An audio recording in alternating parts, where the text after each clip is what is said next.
The static keyword is perhaps one of the most confusing keywords for beginners in C++. There are a few reasons for this. First of all, static has multiple meanings depending on the context in which it's used. Static can be applied to local and global variables, to class members, and to class methods. Secondly, the meaning of the word static in English is only loosely related to its meaning in C++. With most other keywords, their function is clearly connected to their name, but with static, the connection is not so obvious.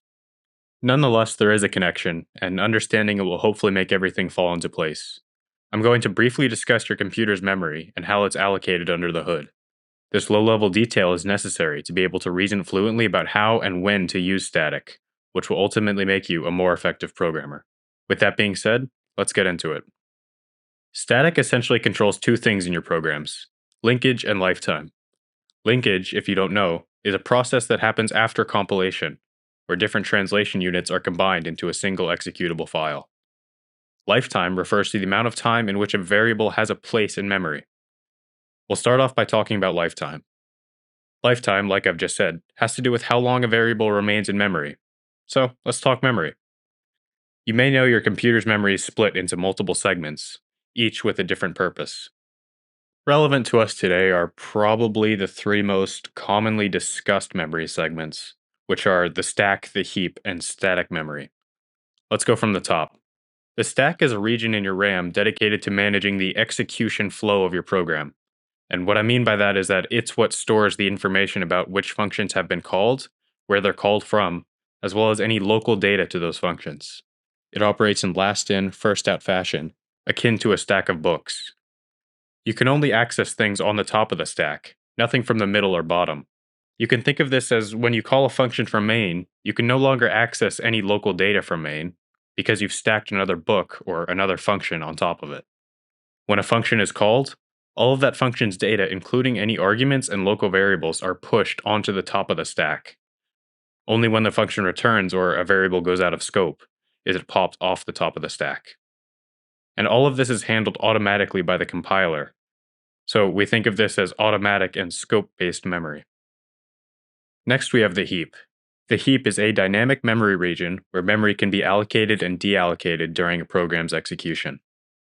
In contrast to the stack, the heap allows for memory management of variable size, which enables the creation of dynamic data structures.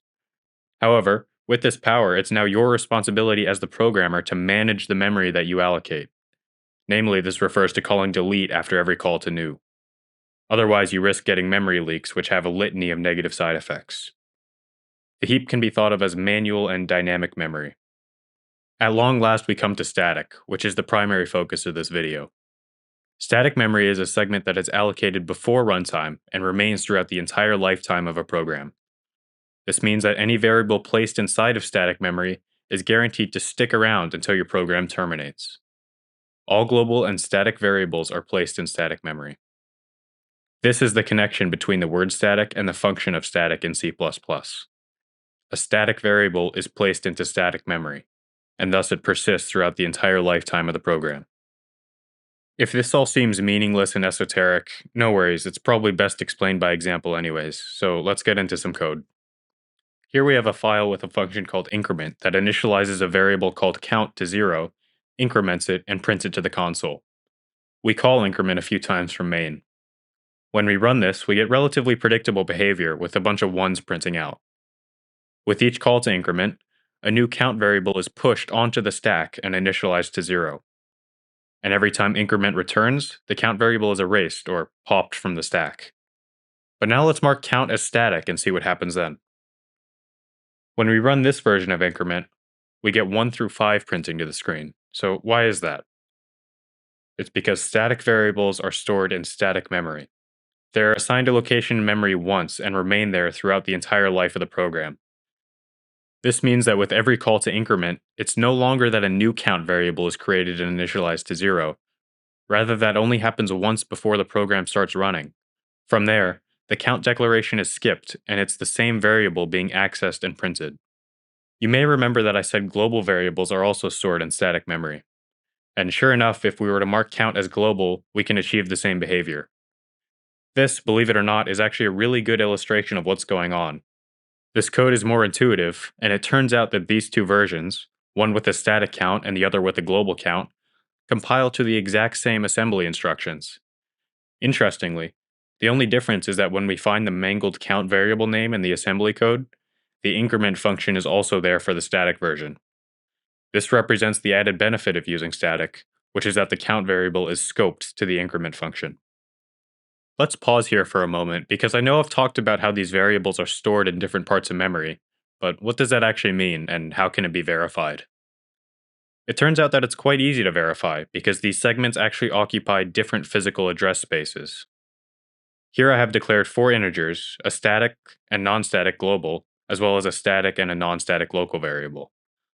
If they're stored in different address spaces, we should see that when we print the addresses of each.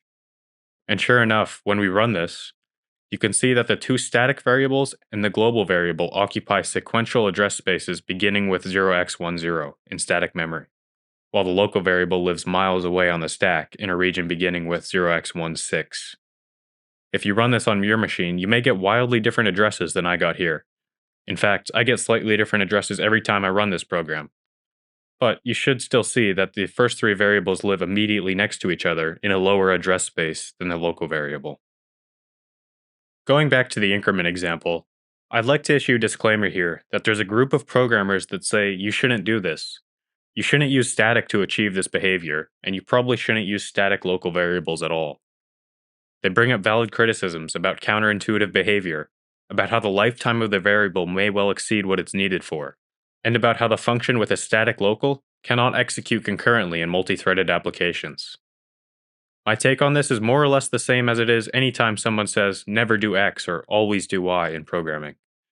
It's that C++ and everything inside it are just tools. And like any tool, there are correct and incorrect ways to use it. But if you use it well, it'll treat you well. The language is a tool and not a religion. When you're a beginner, it's often helpful to play with the guardrails up and listen to the advanced folk when they make blanketing statements. It can save a lot of headaches, and there's almost always good reason for saying it. However, part of becoming an intermediate programmer is realizing that never do X should be appended with unless you have a good reason otherwise. The bottom line is, you should understand the drawbacks, know what the tool is made for and what it's not, and use it effectively. With that tangent out of the way, let's move on to static in a class member sense. When a class member variable is declared as static, it means, yeah, you've guessed it, it's stored in static memory. Once you understand this fact, all of its implications can be derived through reasoning. As you now know, a static member variable is initialized once and remains in memory until the program terminates. This has to mean that one static member variable is shared across multiple instances of the class. Otherwise, multiple static variables would need to be created at runtime, which is impossible. It also means that this variable should be accessible before we even instantiate any members of the class. We know this because the memory is allocated for a static variable before runtime. So let's see if these theories hold up with some code. Here we have a very creatively named thing class that does nothing more than construct and destroy itself. It also has a static variable called numThings. And by the way, there is a special place in hell for people who do this. I am sure that you have something better to do than insult everyone's intelligence, but I digress. Notice how I don't initialize the variable in the class definition, but instead do it down here outside the class definition, accessing it with the scope operator. The thing constructor increments numThings, and the destructor decrements it. Then from main we create thing1 and thing2, and then destroy them, brutally. We're also printing the number of things a few times, once before any things are even created. That was a lot of information, but anyways, when we run this, sure enough there are no errors, and we see 0 things, then 2 things, then 0 things once again.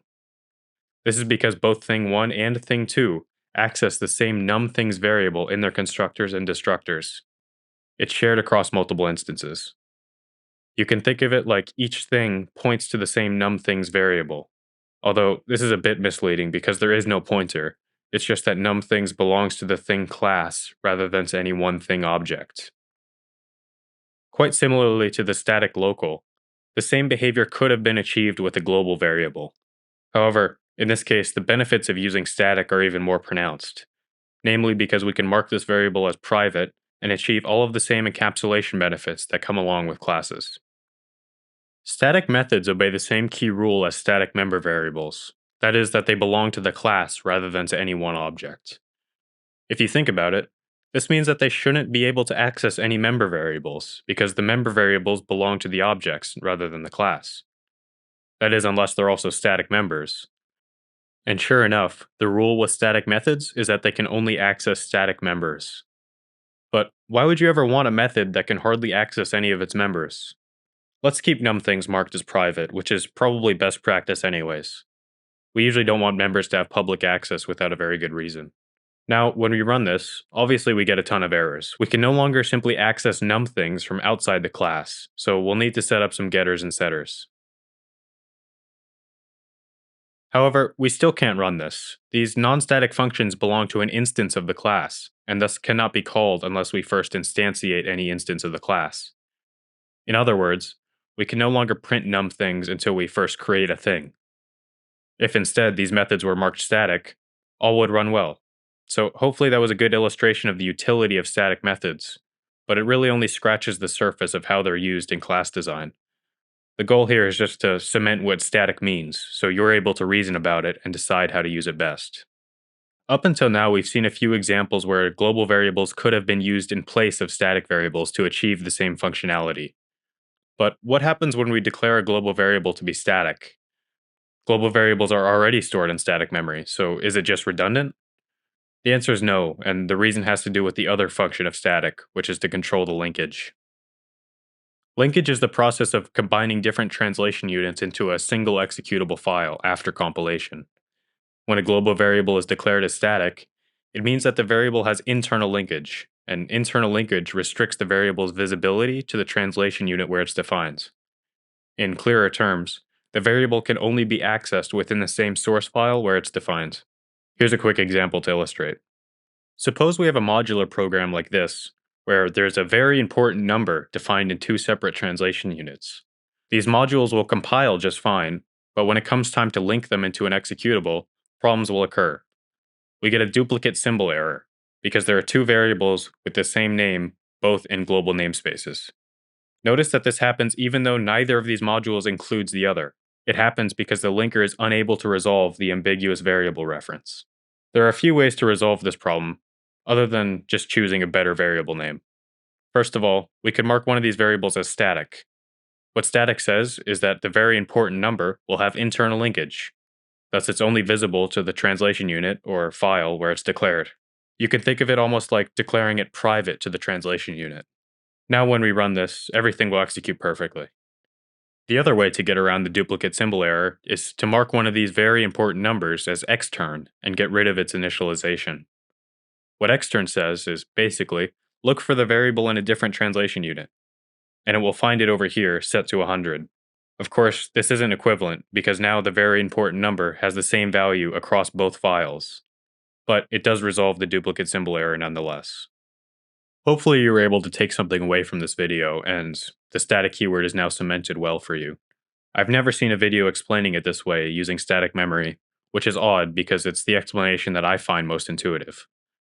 All of the source code explanations will be in the description just in case you want to make your own thing class. Unless I forget, which is at least 40% likely. But anyways, thank you for sticking around and take care.